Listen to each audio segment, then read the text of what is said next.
Hari ini semua, berikan hati seorang murid Tuhan,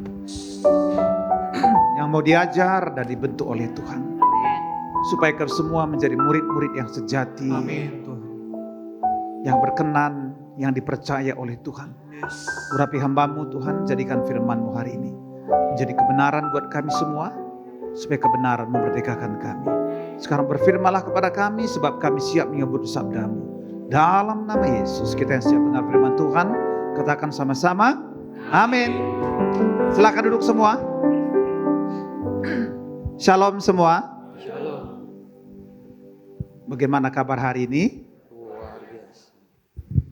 Coba lihat kanan kiri, ada luar biasa enggak atau biasa di luar saja? Luar biasa ya. Oke. Bapak Ibu, hari ini saya sampaikan kebenaran firman Tuhan itu renewing your mind. Pembaharuan pikiran. Tahun inilah tahun perubahan paradigma. Betul Bapak Ibu? Pikiran kita menentukan kita senang atau susah. Betul apa enggak? Stres atau tidak? Senang atau susah? Sukacita atau sedih? Tadi semua di pikiran. Kita mau berbuat jahat atau berbuat baik, itu tergantung pikiran. Ya betul apa betul? Mau marah-marah semua ada di mana? Mau berbuat baik ada di mana? Loh, ternyata pikiran itu penting sekali. Coba di sini, kalau sedih itu di pikiran itu di hatinya. Kalau sedih di pikiran itu di hati. Pikiran. Ngomong aja di hati, padahal di pikiran sedih, bukan di hati. Jadi saudara, kelihatannya gini. Dan perubahan pikiran juga menentukan masa depan Bapak Ibu. Orang itu malas atau rajin ada di pikiran. Betul? Jadi kalau kita ada pembaharuan dalam pikiran kita, maka sebenarnya semua kita memiliki masa depan yang baik. Sekalipun Tuhan sudah menjanjikan segala sesuatu yang baik buat kita, tetapi kalau pikiran kita tidak mau melakukan, maka semua janji tidak akan pernah jadi kenyataan. Sebabnya hari ini waktu saya merenungkan firman ini, Tuhan saya pengen supaya semua kita, termasuk saya, pikirannya perbaharui. Tuh aminnya satu orang, Pak Gunawan doang. Pikiran kita semua diperbaharui. Siapa yang mau pikirannya diperbaharui? Coba bilang sama-sama. Tuhan, mulai hari ini saya ingin pegang kepalanya, jangan pegang kepala orang lain. Pikiran saya diperbaharui supaya masa depan saya jauh lebih baik. Katakan yes. Amin Bapak Ibu. Nah, firman Tuhan bilang begini. Ini mana? Ini ngidupinnya mana? Udah hidup ini ya? Kok nggak jalan? Sudah? Oke. Tuhan itu gini Bapak. Menciptakan manusia, kalau kita baca Kejadian 1 ayat 26. Marilah kita menciptakan manusia menurut gambar dan rupa kita. Berarti gini saudara. Kita ini diciptakan dalam gambar dan rupa Allah. Semua saudara dan saya diciptakan Tuhan dalam gambar dan rupa Allah. Coba pegang dadanya gini. Saya ini diciptakan menurut gambar dan rupa Allah. Hebat enggak kira-kira? Hebat sekali. Binatang enggak diciptakan menurut gambar dan rupa Allah. Hanya manusia. Hanya Bapak, Ibu dan saya yang diciptakan menurut gambar dan rupa Allah. Nah, Allah itu apa? Roh atau daging? Allah itu bisa dilihat atau tidak? Bisa dijamah atau tidak? Karena Allah itu roh. Oke. Berarti gini, baca sama-sama. 1, 2, 3. Allah itu adalah roh. Dan barang siapa menyembah dia dalam roh dan kebenaran. Berarti gini Bapak, kita diciptakan menurut gambar dan rupa Allah. Dan Allah itu adalah roh. Berarti semua dan saudara dan saya adalah roh. Katakan amin. Kita adalah manusia roh. Bisa nangkap sampai sini? Jadi kalau saudara lihat daging saya ini bukan manusia seutuhnya. Jadi semua kita ini manusia roh. Nah, seringkali kita hanya concern untuk memberi makan dagingnya. Makan 3 kali sehari. 4 sehat, 5 sempurna. Tapi kalau hanya roh saja, nggak ada dagingnya, itu apa tuh?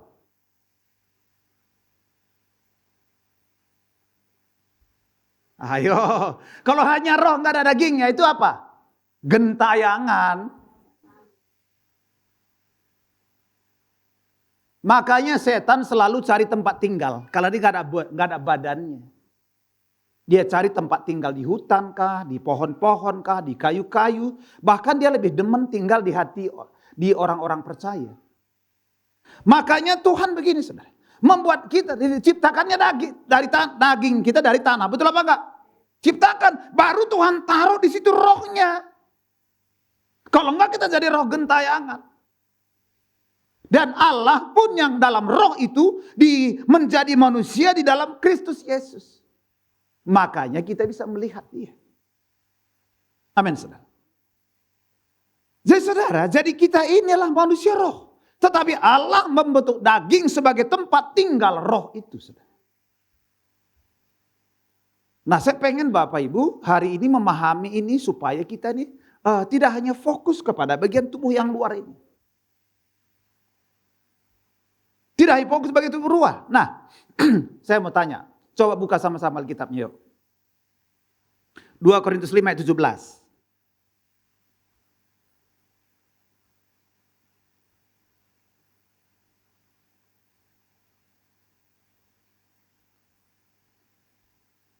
Berapa tadi? 2 Korintus 5 ayat. Baca sama-sama yuk. 1, 2, 3. Ia adalah ciptaan yang baru.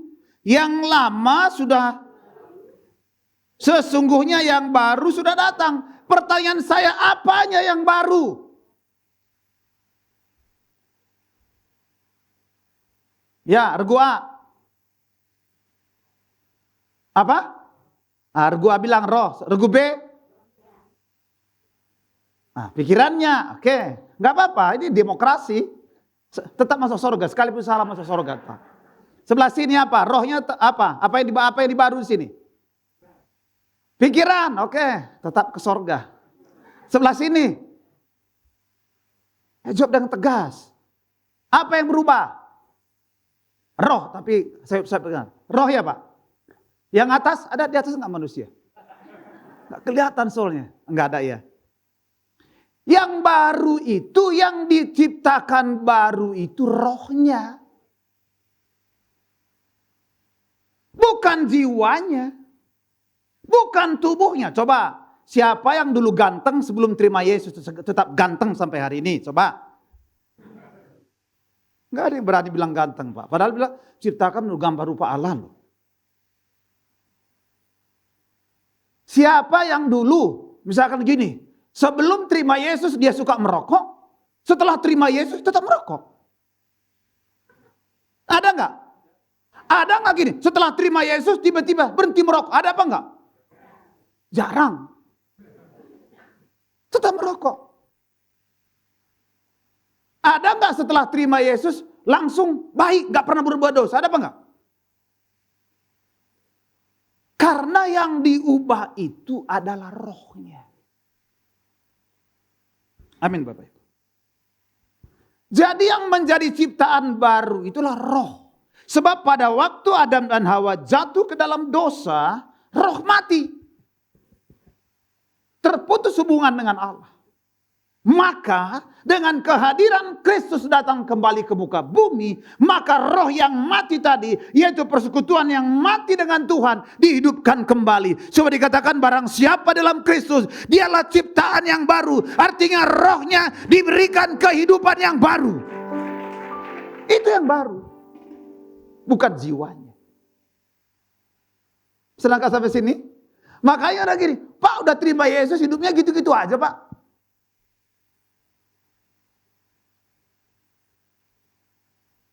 Sudah terima Yesus, Pak.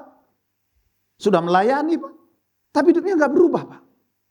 Yang nggak berubah itu bukan rohnya, pikirannya. Makanya penting pembaharuan pikiran.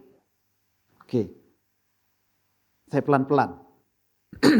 Jadi Bapak Ibu, waktu kita menerima Yesus sebagai Tuhan dan Juru Selamat kita, hanya roh kita yang diciptakan ulang. Kalau setelah terima Yesus mati, masuk surga. Tapi kan buktinya Bapak Ibu masih hidup. Iya kan? Berarti masih ada perjuangan di area pikiran dan tubuh kita. Bisa nangkap sampai sini Bapak Ibu? Saya pengen pelan-pelan nih Bapak Ibu. Supaya kita betul-betul ngerti kenapa perlu pembawa roh itu. Nah, firman Tuhan berkata gini. Roh memang penurut. Betul apa enggak? Kenapa? Sudah diciptakan baru. Rohnya yang diubah tadi apa? Pertama apa? Yang dijadikan baru apa? Rohnya bilang, roh saya sudah diciptakan baru. Amin. Yakin itu. Kalau langsung innalillahi wa inna ilaihi rajiun, udah mati masuk surga, selesai. Tapi kita masih hidup. Masih perlu ada perjuangan. Maka Efesus bilang begini, kerjakanlah keselamatanmu, bukan keselamatan rohmu lagi. Yaitu keselamatan pikiran kita ini loh. Coba laki-laki, kalau lihat perempuan, mana yang bekerja, pikirannya atau apanya? Perempuan juga sama. Lihat duit, pikirannya atau rohnya yang bekerja? Pikiran. Pikiran jahat sekali Bapak Ibu. Makanya kalau pikiran ini nggak diperbaharui, ini bahaya sekali.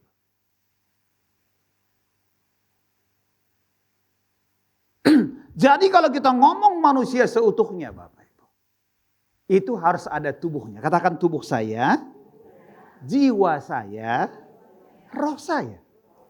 Itulah manusia seutuhnya. Dan semuanya harus dibangun. Orang-orang dunia hanya membangun area tubuh. Para ahli-ahli yang supaya percaya diri, itu mereka cuma bergerak di area tubuh dan di area jiwa. Itu aja dahsyat. Tapi misalkan seekor tikus gitu. Tiba-tiba bim salabim diubah jadi harimau. Kelihatannya harimau, dalamnya tikus. Banyak orang yang belajar percaya diri, di luarnya tampilannya sudah keren, wow, tapi dalamnya belum berubah. Anak-anak Tuhan, kita semua termasuk saya, Tuhan pengen perubahan itu terjadi, baik di roh kita, di jiwa kita, dan tubuh kita. Katakan amin. Jangan cuma pentingkan tubuh. Bukan berarti tubuh gak penting. Ya harus pakai baju dong kita yang bagus. Pak, tapi kan Tuhan melihat hati. Iya, tapi orang gak ngelihat hatimu, lihat tubuhmu. Lihat bajunya, makanya perlu juga baju yang rapi. Jangan sempat bajunya compang samping, wawancara pasti ditolak. Karena manusia tetap melihat tubuh kita, melihat rupa kita, tetap lihat. Tetapi sebetulnya saya begini, kita harus tidak hanya membangun tubuh kita, kita pakaian rapi, oke, saya setuju. Tubuh kita harus dibangun dari makanannya sehat, katakan makanan sehat. Apa itu makanan sehat? Katakan food. Katakan sama-sama, food, exercise, rest. Itu membangun tubuh kita, betul apa enggak? Kita harus makanan yang sehat, 4 sehat 5 sempurna. Jangan makan gorengan terus. Supaya sehat. Amin apa amin? Kita nggak boleh stres. Itu bagian ini tubuh kita nih. Kita harus olahraga sedikit-sedikit. Saya sehari 5.000 langkah sehari. Pendek itu, pendek itu 5.000 langkah itu. Saya di kebun keliling tiap hari. Saya kasih tandanya sih, berapa langkah nih sih. Pokoknya 5.000 sehari. Olahraga. Terus istirahat. Amin saudara. Jiwa kita juga harus dikasih makan. Supaya terjadi pembaharuan. Roh kita juga dikasih makan. Lewat apa? Persekutuan dengan Tuhan. Lewat doa-doa kita.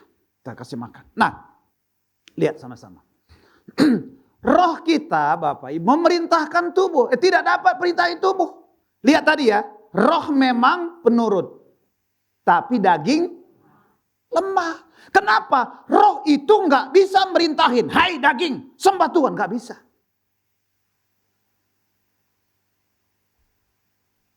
Tetapi roh perintahkan jiwa.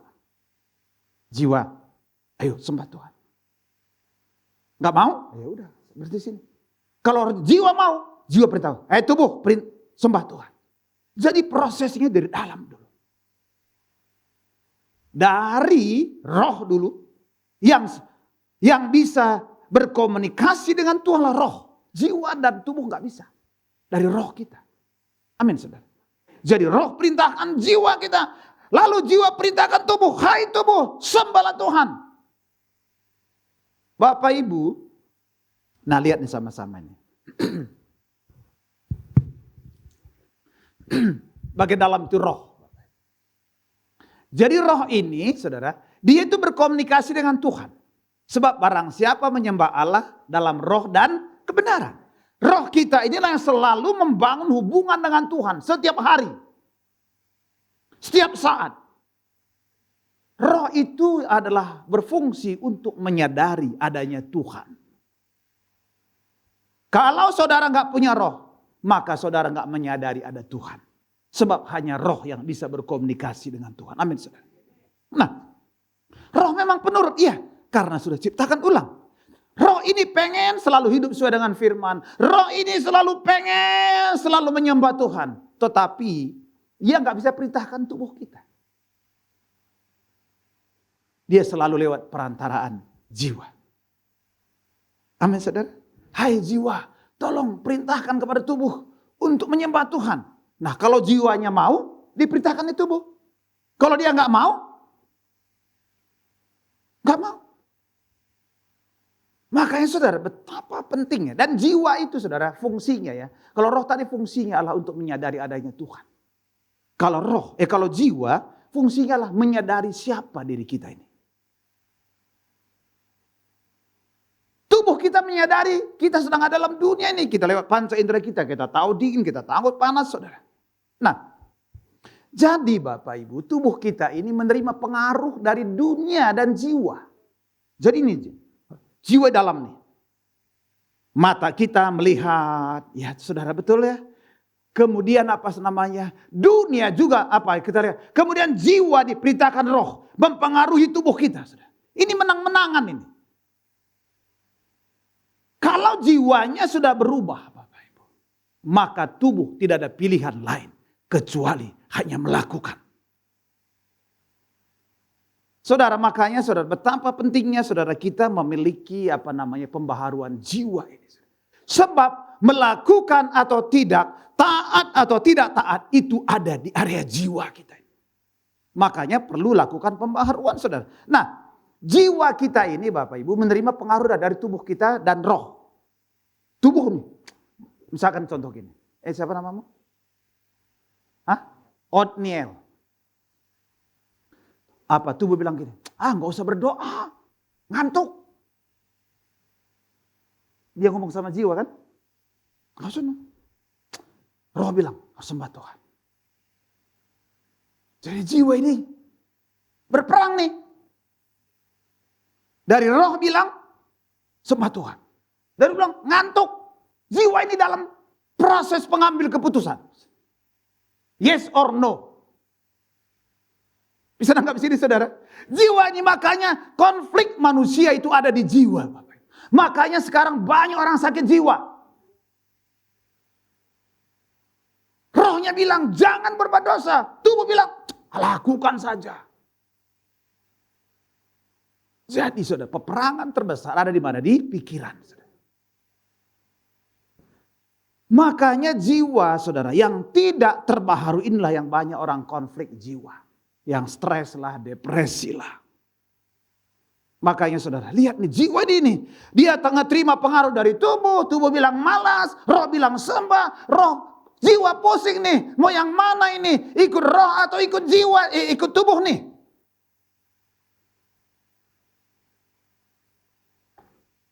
Saudara bisa rasakan gak di rumah? Pagi-pagi bangun tidur. Dingin nih, AC-nya dingin. Tarik selimut. Roh bilang sembah dia. Jiwa nih mikirin nih. Yang mana nih?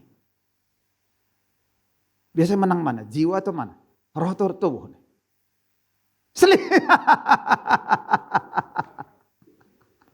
Saudara di sini saudara. Ingat konfliknya. Kita akan belajar bagaimana memperbaharui pikiran. Amin saudara ya, amin. Saudara. Lihat perempuan saat itu, laki-laki dia kan matanya berbahaya laki-laki ini.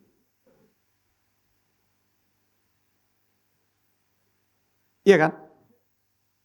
Laki-laki ini pikirannya sama matanya berbahaya. Jadi saudara, tapi keputusan selalu ada di pikiran. Betul apa enggak? Selalu ada di pikiran. Makanya Bapak Ibu kita perlu perbaharui pikiran kita nih saudara. Roh menerima pengaruh dari Allah. Nah, sebab dia selalu koneksi dengan Tuhan. Makanya ketika saudara bahasa roh, ketika saudara memuji menyembah Tuhan, area roh saudara itu berkomunikasi dengan Tuhan. Sehingga area roh kita semakin hari semakin besar. Roh kita makin besar mempengaruhi jiwa kita. Tetapi kalau kita nggak punya waktu pribadi dengan Tuhan, tidak punya waktu berbahasa roh, tidak punya waktu untuk memuji menyembah Tuhan, saudara, roh kita akan makin kerdil. Doa saya Jemaat Tangerang City rohnya semua makin besar. Nah, jadi jiwalah pengambil keputusan dari roh dan tubuh. Kalau dari tubuh bilang malas, dari roh bilang sembah, jiwa harus mengambil keputusan. Mau sembah Tuhan atau tidak, itu ada di area jiwa kita. Makanya saudara betapa pentingnya hari saya sampaikan, perbaharuilah jiwamu. Supaya jangan kalah terus sama daging kita. Setuju katakan amin. Jangan kalah dengan daging. Kalau kita kalah dengan daging saudara, maka kita akan mati masuk neraka. Di tengah-tengah dunia ini saudara, kita diperhadapkan dengan apa saja yang dilihat mata, yang didengar telinga, yang kita rasakan. Dan otak kita yaitu pikiran kita harus mengambil keputusan. Amin saudara. Nah kenapa sih Pak pikiran kita yang pengambil keputusan? Lihat sama-sama Bapak. Di dalam jiwa ada itu namanya akal. Amin saudara. Rasional. Akal. Pikiran, perasaan, kehendak, ada di situ semua. Akal itu menimbang rasional atau tidak. Perasaan kita sedih atau tidak, kan begitu sudah. Semua ada di pikiran, semua ada di area jiwa kita.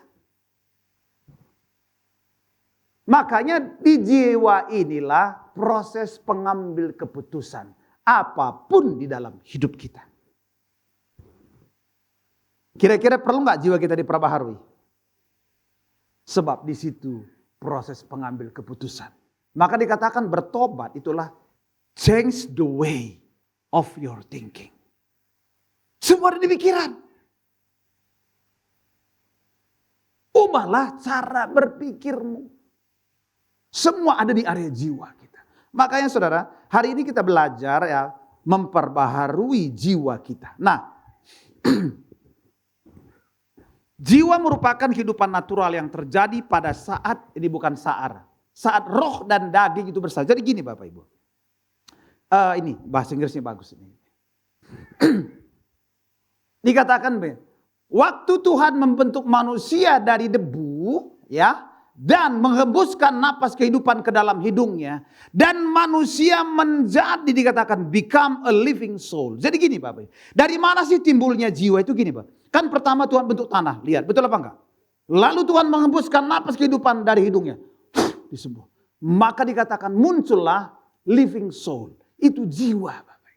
Jadi jiwa itu terbentuk ketika Tuhan menghembuskan napas kehidupan kepada tubuh, ke tanah. Lihat tadi saudara, menjadi hidup dan sudah muncul jiwa. Jiwa itu muncul hasil perpaduan antara apa? Napas hidup yang dihembuskan oleh Tuhan ke dalam tanah. Lihat tadi, itulah jiwa. Amin saudara. Dan jiwa inilah yang proses pengambil keputusan. Lihat sini saudara. Manusia taat, tidak taat, marah, sedih, sukacita, bahagia, dan lain-lain semua ada di jiwa. Betul apa betul? Dan itu sebabnya kenapa jiwa harus diperbaharui. Bisa nangkap sampai sini Bapak Ibu? Itu sebabnya betapa pentingnya kita semua memperbaharui jiwa kita. Men, saudara. Kalau jiwa kita diperbaharui, maka semuanya berubah. Saya dulu bukan orang Kristen, Bapak Ibu. Saya bukan orang Kristen dulu. Lahir nggak langsung broad Kristen, enggak. Jadi saudara, untuk jadi bertobat begini hari ini, itu pekerjaan Roh Kudus, betul apa enggak? Yang diubah apa? Di pikirannya dulu. Jadi kalau saudara mau menobatkan orang, yang perlu didoakan pikirannya ini. Doain anak-anak yang belum rubah, pikirannya didoakan.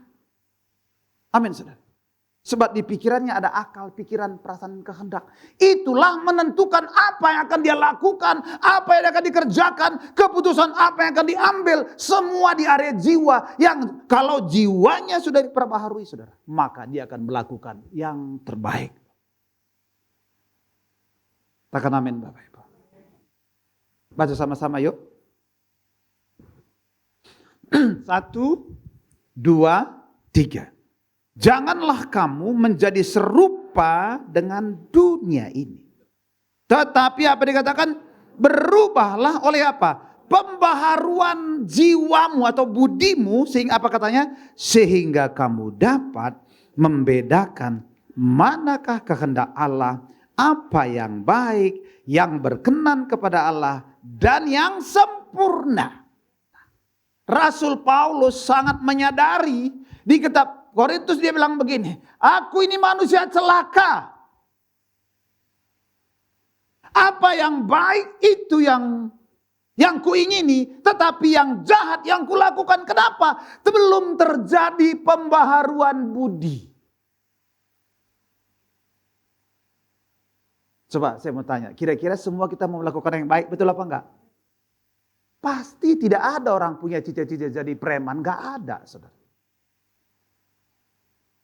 Tidak ada orang punya cita-cita penjahat. Makanya betapa pentingnya, saudara, kita lakukan pembaharuan budi kita semua. Amin. Para istri, kalau kau pengen suami berubah, doakan pikirannya. Doakan area jiwa. Suami juga begitu. Kalau pengen anak-anak kita, doakan area jiwanya. Akalnya, pikiran, perasaan, dan kehendaknya. Kita persembahkan kepada Tuhan. Amin, saudara. Dan itu tidak otomatis, Bapak Ibu. Saya mau tanya, kira-kira, saya ulangi lagi. Kira-kira waktu terima Yesus, saudara. Kalau lu pemarah, bisa nggak langsung begitu terima Yesus langsung nggak pemarah? Perlu proses, Bapak Ibu. Proses. Karena Tuhan nggak menciptakan baru yang namanya jiwa kita.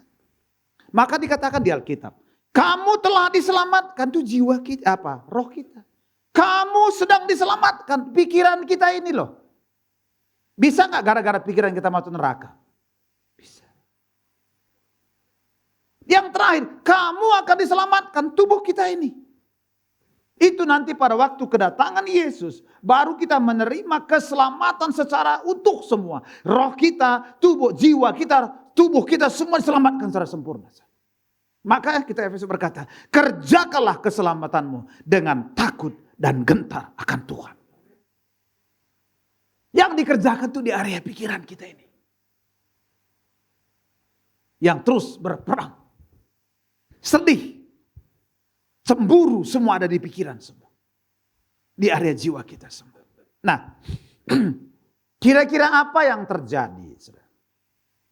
Kalau tidak terjadi pembaharuan budi kita ini. Apa yang terjadi kira-kira, saudara?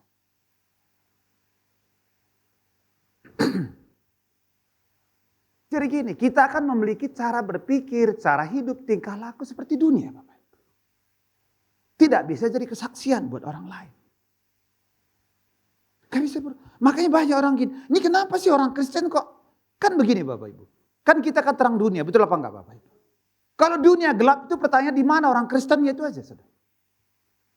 Enggak mungkin terang Tuhan turun ke bumi sekarang. Yesaya 60, bangkitlah, terang Tuhan telah terbit atas kamu. Artinya kita semua ini sudah terang, katakan amin. Kita bisa menjadi terang kalau pikiran kita diperbaharui. Di tempat pekerjaan kita, mungkin salah satunya kita orang Kristen, bisa nggak kita jadi terang di sana? Kalau bisa jadi terang saudara, maka di situ ada terang. Yesaya 60 dikatakan begitu. Bangkitlah dan menjadi teranglah. Terang Tuhan telah terbit atasmu. Maka bangsa-bangsa akan datang kepadamu. Raja-raja akan datang berbondong-bondong kepada kita. Sudah bayangin, dunia sedang dalam kegelapan. Indonesia kita sangat bersyukur kepada Tuhan. Indonesia tidak mengalami krisis Bapak. Luar biasa presiden kita, betul nggak saudara? Walaupun agak-agak kurus begitu saudara. Tapi pikirannya luar biasa. Jadi jangan anggap enteng orang kurus Bapak Ibu. Pak Presiden kita kurus. Tapi otaknya diakui dunia. Sebetulnya nggak saudara? Kita bersyukur kepada Tuhan. Jadi di tengah-tengah masa kegelapan hari-hari ini. Anak-anak Tuhan justru harus perubahan. Terjadi perubahan pikirannya. Katakan amin saudara. Jadi gini saudara.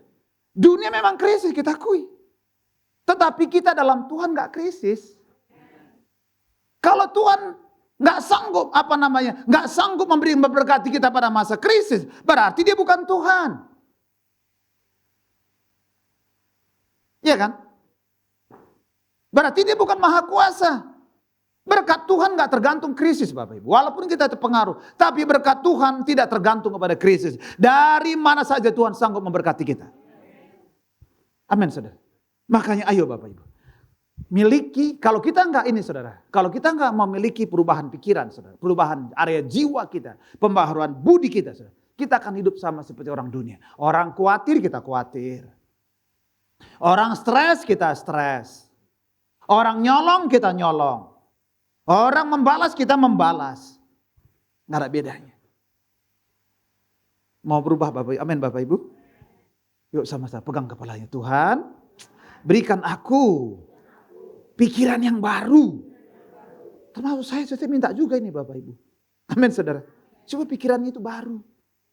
Maka kita, Kolose berkata, hendaklah pikiran dan perasaanmu seperti terdapat dalam Kristus Yesus. Minta tiap hari saudara. Tuhan perbaharui pikiranku ini Tuhan. Perbaharui setiap hari. Nah, kalau nggak berubah, ngadapi cara dunia, kita selesaikan cara-cara dunia. Amin saudara. Kalau nggak berubah, wah pokoknya tempeleng pipi kanan, kasih ini. Bukan dikasih ini. Apalagi kalau kita nggak berubah, kita cenderung menurut keinginan daging, mata kanku, pokoknya semua saudara. Nah, hari ini saya mau sampaikan saudara. Kita tidak boleh lagi hidup menurut cara-cara dunia. Katakan amin. Kita harus berubah. Semua kita harus berubah. Katakan amin saudara. Nah, dikatakan tadi kamu harus berubah. Kata berubah itu memakai kata metamorf. Ya? Atau metamorfosa. Bapak Ibu pernah lihat kupu-kupu? Pernah lihat ya? Itu berasal dari mana? Ulat. Jadi metamorfosa artinya berhenti menjadi ulat, berubah menjadi yang lain. Amin.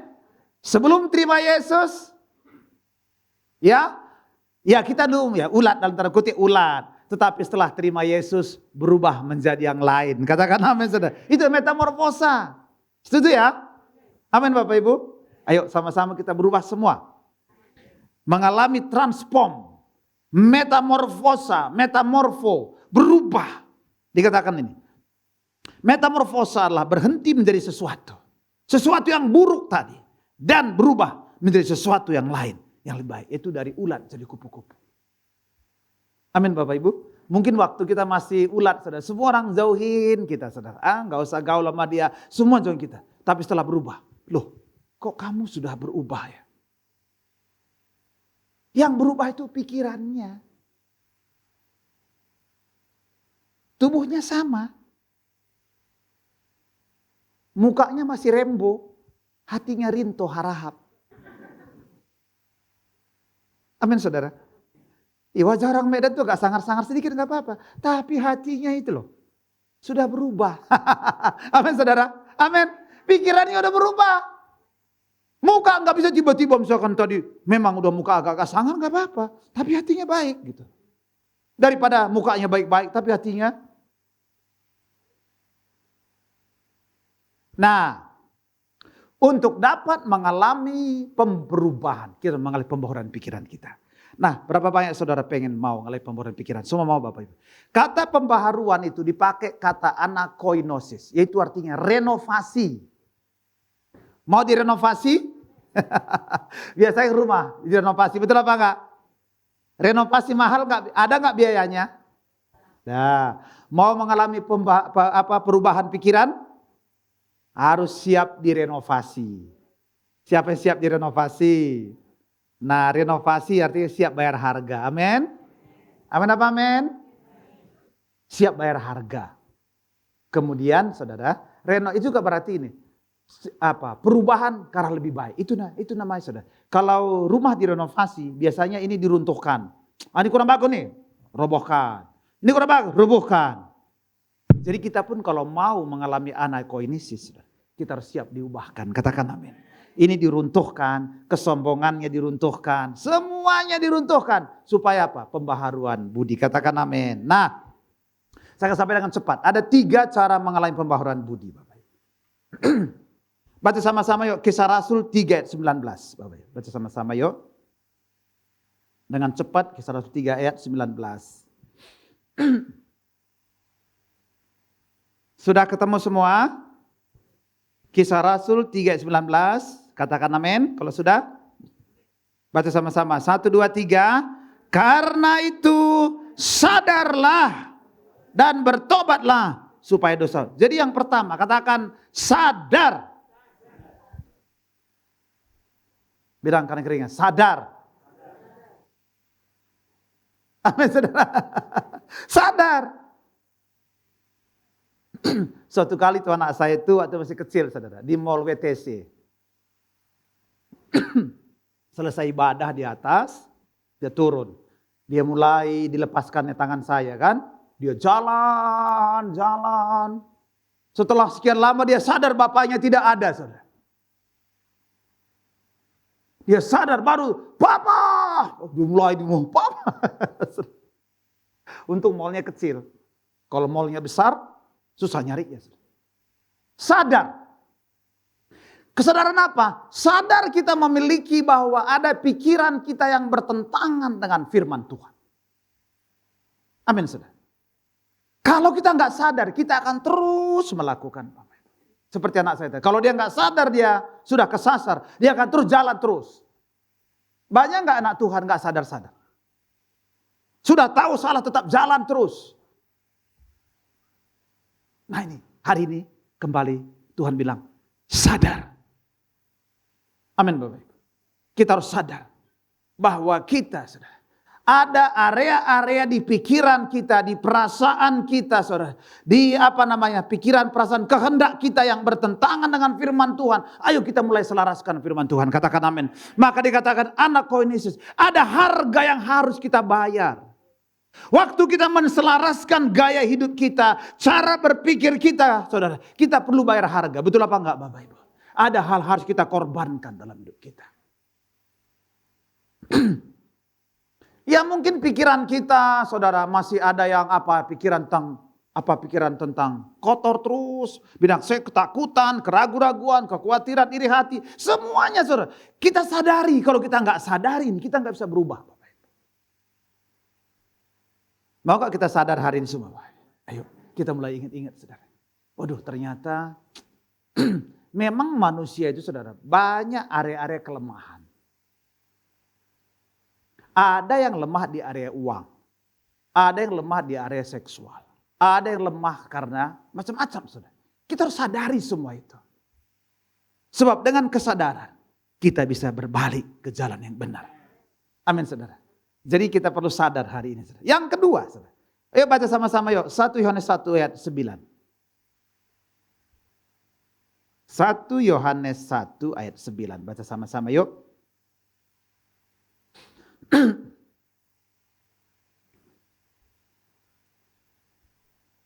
Sudah ketemu, katakan amin. Bersama-sama yuk. 1, 2, 3.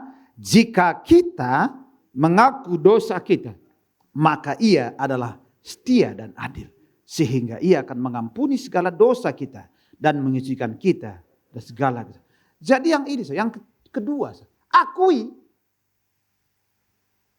Tadi sadar, ada orang sadar tapi gak ngaku. Ada akui, Tuhan aku ini banyak nih. Banyak pikiranku ini, perasaanku nih. Yang harusnya aku gak bisa dendam, kok aku gak pengen dendam nih. Pengen membalas nih. Akui, saudara. Pada waktu kita mengakui, saudara, maka Tuhan dikatakan mengampuni. Katakan amin, Pak. Tuhan menolong kita. Tetapi kalau kita gak akui, saudara, kita gak akan bisa, saudara.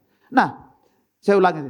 Jika kita, yang kedua, akui bahwa ada hal-hal yang bertentangan dalam hidup kita kah, dalam pikiran kita kah, segala sesuatu yang mungkin tidak seharusnya kita sebagai anak Tuhan, saudara. Kita akui semua di hadapan Tuhan. Katakan amin, saudara. Waktu kita mengakui, Tuhan bilang begini. Dia akan menyucikan kita. Amin, saudara. Dia sucikan kita. Artinya dia tolong kita, saudara. Supaya kita bisa hidup benar, saudara. Yang terakhir, saudara. Setelah kita sadar dan kita akui, ketiga, kita harus berani ambil keputusan. Amin, saudara. Harus berani ambil keputusan. Ingat tadi, anaikoinesis. Berani bayar harga, saudara. Renovasi. Ambil keputusan. Nah, keputusan seperti apa? Kita harus cari tahu, berpikir seperti apa yang Tuhan inginkan. Pikiran-pikiran lama apa yang... Coba mari kita buka kitab kita yuk. Filipi 4, saudara. Ayat sebentar. Nah, ayat 8. Baca sama-sama yuk. Di depan ada. Baca sama-sama. Ini aja. 1, 2, 3. Jadi akhirnya saudara-saudara, semua yang... Dengan kencang. Semua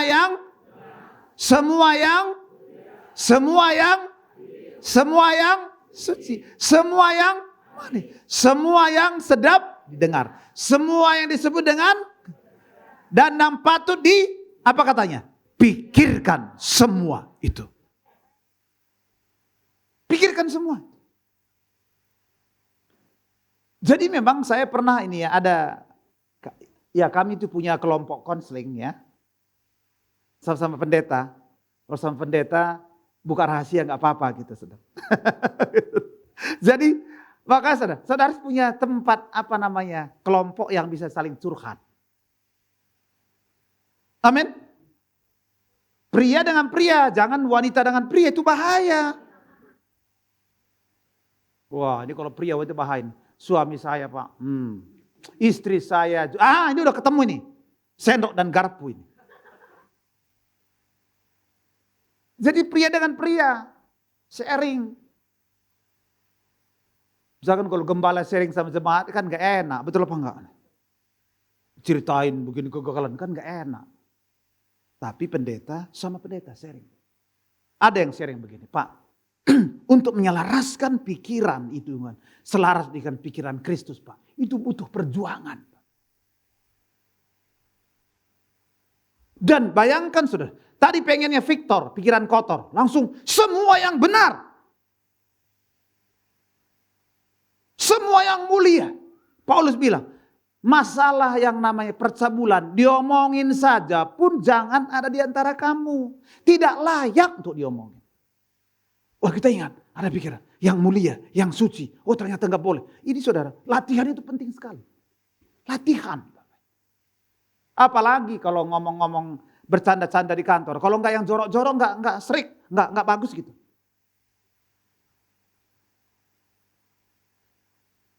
Ya betul apa enggak? Canda-candaan selalu yang jorok-jorok aja. Padahal banyak candaan yang baik. Betul apa enggak, Bapak? Jadi kita langsung begini. Jangan pula kita jadi provokatornya orang Kristen. Amin. Wah, ngomongnya. Jadi mulai. Semua yang benar. Semua yang mulia. Semua yang adil. Pengen. Oh, kayak ini saya mau gencet yang satu. Yang adil. Baru pikiran jorok sedikit. Semua yang suci. Ya saudara, pikirkan semua itu. Katakan amin Bapak. Jadi memang perlu bayar harga. Amin saudara. Nah, gimana caranya Pak? Arahkan terus menerus pikiran kita kepada apa yang Tuhan kehendaki. Katakan amin saudara. Maka dengan begitu Bapak Ibu, semua kita ini. Jadi pertama tadi apa Bapak Ibu? Katakan sadar. Akui. 3 apa? Buat keputusan. Untuk terus berpikir yang benar. Maka saya percaya setiap kita akan memiliki cara berpikir yang baru.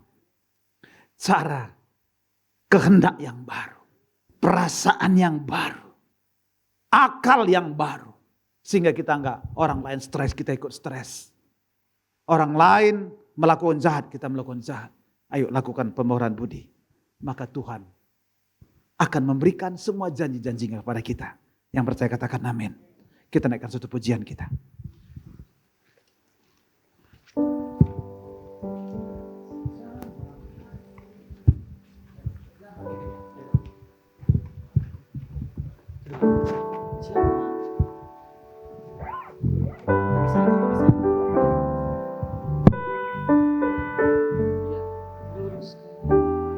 Hatikan hatiku dengan roh-Mu.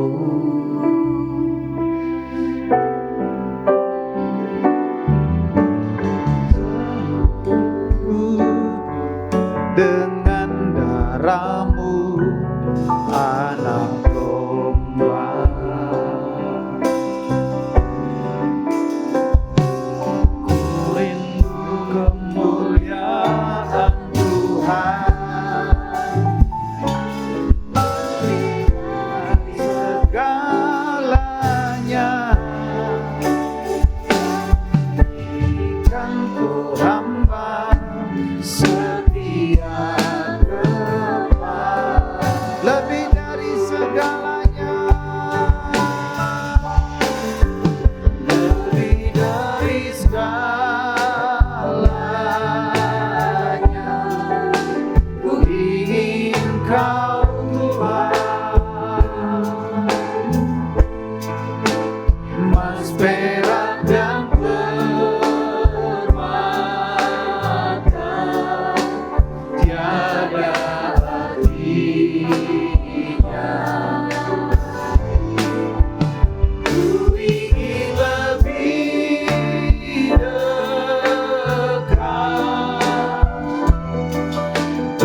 Dari awal katakan, jadi jamah basuh aku.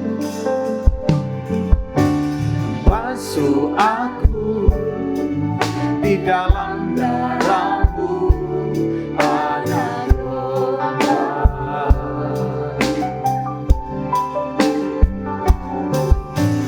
Jamah bibir, luruskan hatiku dengan roh.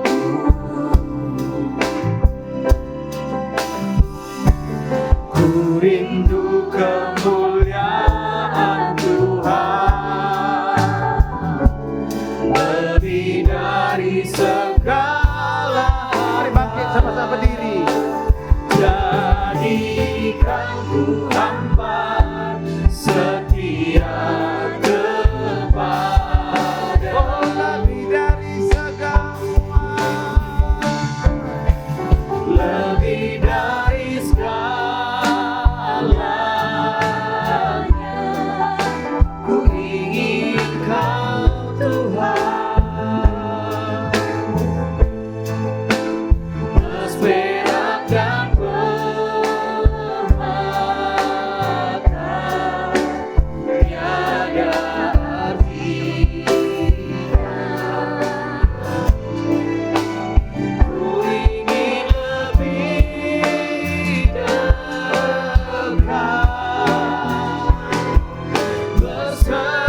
Berapa bisa berkata, Tuhan, aku mau hari ini mengalami pembaharuan budiku. Angkat tangan saudara. Saya mau berdoa hari ini, Pak. Angkat tangan saudara, rindu engkau mengalami pembaharuan budi. Ora kamarara kapashakata karara kamarada kamarada kamar. Tuhan, kami rindu, Tuhan, semua kami hari ini mengalami pembaharuan di area budi kami, di akal kami, di perasaan kami, di pikiran kami, di kehendak kami. Semuanya Tuhan baharui, Bapa. Ora kamarara kamarara kamarara. Berikan kami pembaharuan budi, Bapa, supaya kami bisa meraih semua janji-janji-Mu, supaya kami mengerti apa yang menjadi kehendak Bapa yang baik dan yang sempurna. Terima kasih, Bapa, terima kasih. Hamba-Mu sudah selesai sampaikan sabda-Mu. Tetaplah berfirman, tetaplah berkata-kata kepada setiap anak-anak-Mu hari ini. Terima kasih, Bapa, kami akan pulang dan kami mau terima berkat daripada-Mu. Angkat tangan sama-sama, Bapak Ibu. Pulang dan terimalah anugerah, terimalah kekuatan Roh Kudus. Biar segala berkat yang terbaik dari Bapa di sorga, berkat yang terbaik dari Tuhan Yesus Kristus, penghiburan dan kekuatan yang manis Roh Kudus kiranya menyertai kita mulai hari ini bahkan sampai selama-lamanya. Kita yang diberkati Tuhan katakan sama-sama, amin. Selamat hari Minggu, Tuhan berkati kita semua.